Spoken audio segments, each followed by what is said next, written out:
Assalamualaikum warahmatullahi wabarakatuh. Perkenalkan, nama saya Nur Hikmah. Saya mahasiswa ekonomi jurusan manajemen Universitas Negeri Makassar. Saya akan menjelaskan mengenai rancangan sistem harga pokok pesanan sebagai salah satu tugas MIT dari mata kuliah akuntansi manajemen. Adapun sub-sub materi yang akan saya jelaskan adalah yang pertama, pengertian dan konsep metode harga pokok pesanan. Yang kedua, karakteristik biaya pesanan. Yang ketiga, kartu biaya pesanan. Yang keempat, pengumpulan biaya produksi dalam metode harga pokok pesanan. Yang kelima, perbedaan antara akuntansi perusahaan manufaktur dan akuntansi perusahaan dagang. Yang keenam, kartu harga pokok atau job order cost sheet. Dan yang ketujuh adalah manfaat informasi harga pokok per pesanan. Yang pertama yang akan saya jelaskan adalah pengertian dan konsep metode harga pokok pesanan. Harga pokok pesanan adalah suatu sistem penetapan harga pokok pesanan yang digunakan dalam industri yang bekerja berdasarkan pesanan. Metode harga pokok pesanan adalah suatu metode pengumpulan biaya produksi untuk menentukan harga pokok produk pada perusahaan yang menghasilkan produk atas dasar pesanan. Tujuan dari penggunaan metode harga pokok pesanan adalah untuk menentukan harga pokok produk dari setiap pesanan, baik harga pokok secara keseluruhan dari tiap-tiap pesanan maupun dalam unit persatuan. Dalam metode ini, biaya-biaya produksi dikumpulkan untuk pesanan tertentu dan harga pokok produksi persatuan dihitung dengan cara membagi total produksi untuk pesanan tersebut dengan jumlah satuan produk dalam pesanan yang bersangkutan. Pada pengumpulan harga pokok pesanan, di mana biaya yang dikumpulkan untuk setiap pesanan atau kontrak atau jasa secara terpisah dan setiap pesanan dapat dipisahkan menurut identitasnya. Atau dalam pengertian lain, penentuan harga pokok pesanan adalah suatu sistem akuntansi yang menelusuri biaya pada unit individual atau pekerjaan, kontrak atau tumpukan produk yang spesifik. Metode pengumpulan disesuaikan dengan karakteristik sistem produksi dalam industrinya. Untuk itu, dikenal dengan sistem harga pokok pesanan dan harga pokok proses. Untuk alokasi overhead kepada tiap produk digunakan tarif yang ditentukan di muka berdasarkan unit produksi atau jumlah jam kerja langsung. Penetapan harga pokok menurut pesanan atau harga pokok pesanan digunakan dalam situasi di mana banyak produksi, job, atau kumpulan produk yang berbeda dihasilkan pada tiap periode. Termasuk dalam contoh produksi ini adalah usaha penjahitan, pekerjaan-pekerjaan konstruksi, dan akuntansi publik, dan lain sebagainya. Penetapan harga pokok menurut proses atau harga pokok proses digunakan dalam sistem di mana pada suatu saat tertentu pabrik menjual produk tunggal homogen yang dihasilkan secara berkelanjutan dalam jangka panjang. Termasuk dalam contoh produksi ini adalah usaha pabrik semen, pabrik terigu, usaha berkaitan kendaraan bermotor, dan lain sebagainya. Yang kedua yang akan saya jelaskan adalah karakteristik biaya pesanan. Karakteristik biaya pesanan yang pertama adalah sifat produksinya terputus-putus, tergantung pada pesanan yang diterima. Artinya, perusahaan tidak memproduksi barang yang dijual secara terus-menerus, melainkan perusahaan tersebut dapat memproduksi apabila pesanan dari konsumennya sudah masuk. Yang kedua yaitu bentuk produk tergantung dari spesifikasi pemesan. Artinya, produk yang diproduksi dalam perusahaan tersebut tergantung dari orang yang memesan. Misalnya, saya sendiri ingin memesan baju yang berukuran dengan M. Perusahaan tersebut tentunya akan memproduksi baju yang saya minta dengan ukuran M. Yang ketiga yaitu pengumpulan biaya produksi dilakukan pada kartu biaya pesanan yang memuat rincian masing-masing pesanan. Yang keempat, total biaya produksi dikalkulasikan setelah pesanan selesai. Dan yang kelima yaitu biaya produksi per unit dilakukan pada kartu biaya pesanan yang memuat rincian untuk masing-masing pesanan. Yang keenam, total biaya produksi dikalkulasi setelah pesanan selesai. Dan yang ketujuh adalah biaya produksi per unit dihitung dengan membagi total biaya produksi dengan total biaya yang dipesan. Yang kedelapan adalah akumulasi biaya, umumnya menggunakan biaya normal. Dan yang terakhir adalah produk yang sudah selesai langsung diserahkan kepada si pemesan. Dan saya akan menjelaskan kartu biaya pesanan. Kartu biaya pesanan adalah dokumen dasar dalam penentuan biaya pesanan yang mengakumulasi biaya-biaya untuk setiap pesanan. Karena biaya yang diakumulasi setiap batch dan LOI dalam sistem biaya pesanan menunjukkan bahan baku langsung dan tenaga kerja langsung serta biaya overhead pabrik yang dibebankan untuk satu pesanan.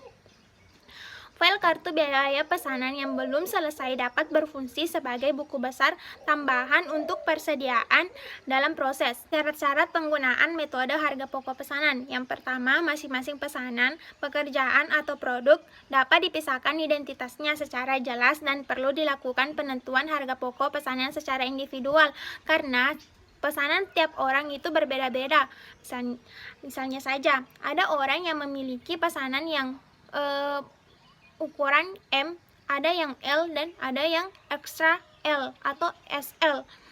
Dan yang kedua, biaya produksi harus dipisahkan ke dalam dua golongan, yaitu biaya langsung dan biaya tak langsung, selain dari BBBB atau biaya bahan baku dan BTKL atau biaya tenaga kerja langsung. Yang ketiga, biaya bahan baku dan biaya tenaga kerja langsung dibebankan secara langsung terhadap pesanan yang bersangkutan, sedangkan biaya over pabrik dibebankan kepada pesanan atas dasar tarif yang ditentukan di muka. Kesulitan membebankan overhead pabrik kepada tiap unit produk terutama disebabkan dari overhead pabrik merupakan biaya tidak langsung bagi tiap unit produksi. Yang kedua, overhead pabrik terdiri dari banyak item yang berbeda dan merupakan campuran dari biaya variabel dan biaya-biaya tetap. Yang ketiga, banyak perusahaan menemukan bahwa sekalipun output berfluktuasi sesuai musim atau faktor-faktor yang lain, biaya overhead pabrik cenderung tetap konstan secara relatif atas berubah dengan pola yang tidak benar. Yang keempat, selain itu, bisa juga terjadi bahwa manajemen tidak mau memisahkan biaya tetap dan biaya variabel dari biaya campuran karena dianggap tidak praktis, terutama jika biaya tersebut dianggap tidak signifikan jumlahnya.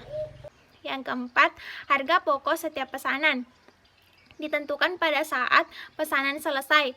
Harga pokok persatuan produk dihitung dengan cara membagi jumlah biaya produksi yang dibebankan pada pesanan tertentu dengan jumlah satuan produk dalam pesanan yang bersangkutan. Dan yang kelima adalah untuk mengumpulkan biaya produksi, tiap pesanan digunakan kartu harga pokok atau job cost sheet yang merupakan rekening atau buku pembantu bagi rekening kontrol barang dalam proses. Pencatatan biaya tenaga kerja langsung atau BTKL diperlukan dua macam pengumpulan jam kerja, yaitu jam kerja total selama periode kerja tertentu dan jam kerja yang digunakan untuk mengerjakan setiap pesanan. Perusahaan harus menyelenggarakan kartu hadir atau absensi masing-masing karyawan untuk mengumpulkan informasi jam kerja total selama periode kerja tertentu. Untuk pembuatan daftar upah atau gaji sesuai dengan jam kerja yang telah dilaksanakannya. Di samping itu, perusahaan harus mencatat penggunaan jam kerja masing-masing karyawan untuk mengerjakan pesanan. Atau masing-masing karyawan dibuatkan kartu jam kerja atau job time ticket. Pencatatan biaya overhead pabrik atau BOP. BOP sendiri dikelompokkan menjadi beberapa golongan, yaitu biaya bahan penolong. Biaya bahan penolong adalah biaya reparasi dan pemeliharaan berupa pemakaian, persediaan spare parts, dan persediaan supplies pabrik. Yang kedua, biaya tenaga kerja langsung. Biaya yang timbul sebagai akibat penilaian terhadap aktiva tetap. Contohnya, biaya penyusutan aktiva tetap. Selanjutnya adalah biaya yang timbul sebagai akibat berlalunya waktu. Contohnya, terpakainya asuransi yang dibayar di muka. Yang selanjutnya adalah biaya overhead pabrik yang lain yang secara langsung memerlukan pengeluaran tunai. Contohnya adalah biaya reparasi mesin pabrik dan biaya listrik. BOP dalam metode harga pokok pesanan harus dibebankan kepada setiap pesanan berdasarkan tarif yang ditentukan yang di muka. Materi yang akan saya bahas selanjutnya adalah perbedaan antara akuntansi perusahaan manufaktur dan akuntansi perusahaan dagang. Akuntansi perusahaan manufaktur dan akuntansi perusahaan dagang tentunya berbeda dalam hal rekening-rekening yang disajikan dalam laporan keuangan, yaitu neraca dan laporan laba rugi. Di samping itu, dalam perusahaan manufaktur harus membuat laporan biaya produksi.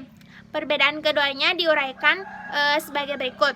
Di dalam neraca perusahaan dagang hanya terdapat satu rekening persediaan barang, yaitu persediaan barang dagangan. Sedangkan rekening persediaan dalam neraca perusahaan manufaktur meliputi persediaan bahan baku, persediaan bahan penolong, persediaan barang dalam proses, persediaan barang jadi, dan persediaan suplai perlengkapan pabrik.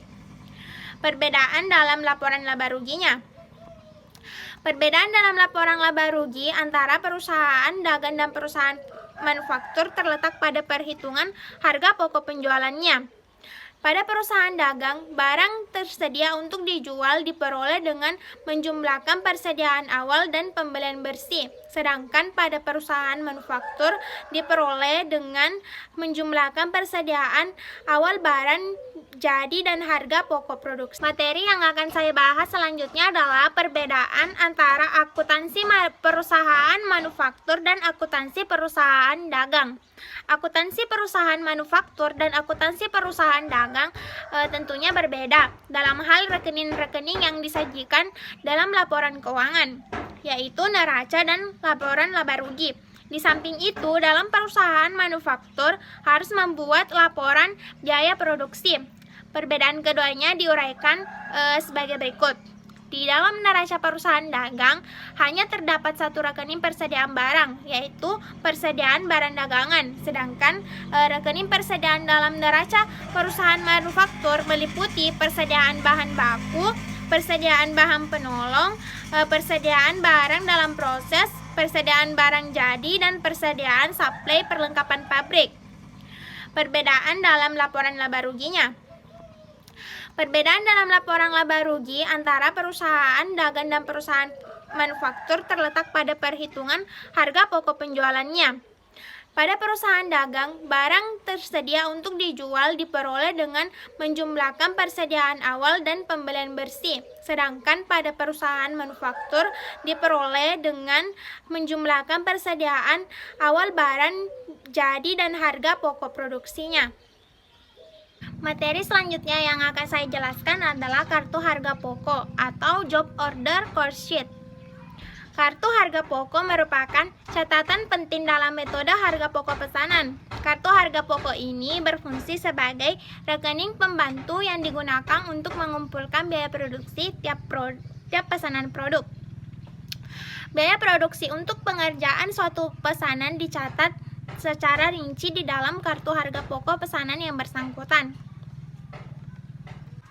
Biaya produksi dipisahkan menjadi biaya produksi langsung dan biaya produksi tidak langsung dalam hubungannya dengan pesanan tersebut.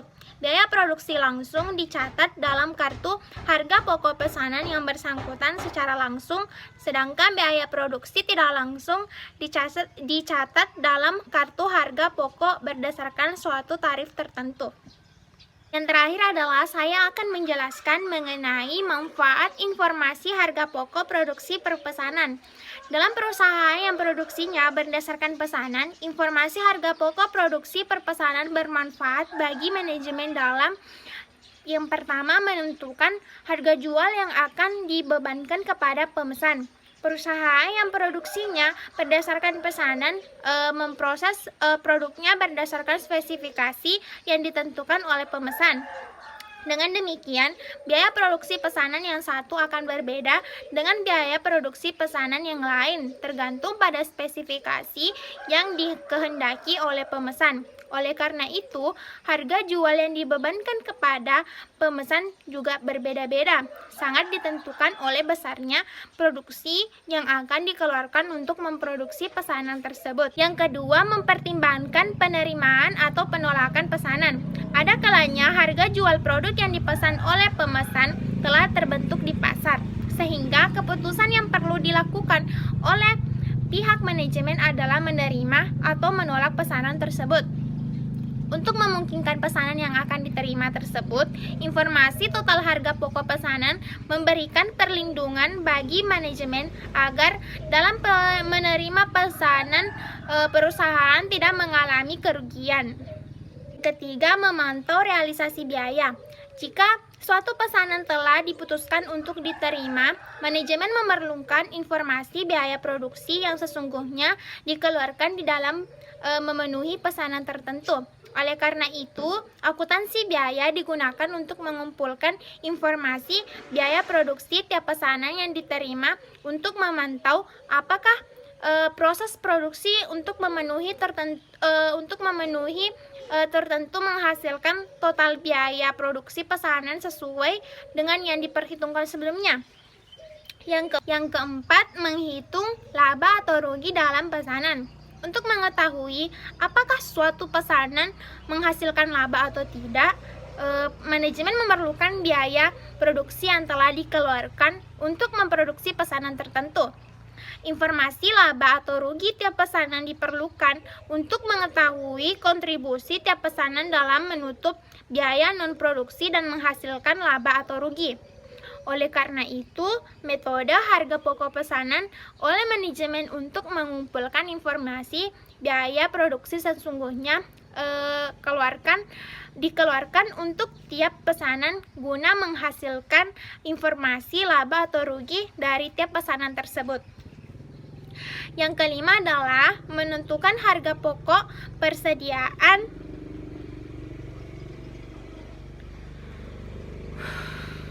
dan yang terakhir adalah menentukan harga pokok persediaan barang jadi dan batang dalam proses yang disajikan neraca. Pada saat perusahaan dituntut untuk membuat pertanggungjawaban keuangan periodik, manajemen harus menyajikan laporan keuangan berupa neraca dan laporan laba rugi. Di dalam neraca, manajemen menyajikan harga pokok persediaan barang jadi dan harga pokok yang sampai dengan tanggal neraca dalam proses. Untuk tujuan tersebut, manajemen perlu menyelenggarakan pencatatan biaya produksi untuk setiap pesanan. Berdasarkan catatan biaya produksi tiap pesanan tersebut, manajemen dapat menentukan biaya produksi yang melekat pada pesanan yang telah selesai diproduksi. Namun, pada tanggal neraca belum diserahkan kepada pemesan. Di samping itu, berdasarkan catatan itu pula, manajemen dapat menentukan harga pokok dari produk yang sampai dengan tanggal penyajian neraca masih dalam proses pengerjaan. Nah, itulah materi yang hanya bisa saya jelaskan mengenai rancangan sistem harga pokok pesanan. Adapun lebih dan kurangnya dapat teman-teman kritik di komentar di bawah ini. Semoga materi yang saya bawakan dapat bermanfaat baik untuk diri saya pribadi dan untuk teman-teman yang menonton video ini. Terima kasih. Assalamualaikum warahmatullahi wabarakatuh. Bye.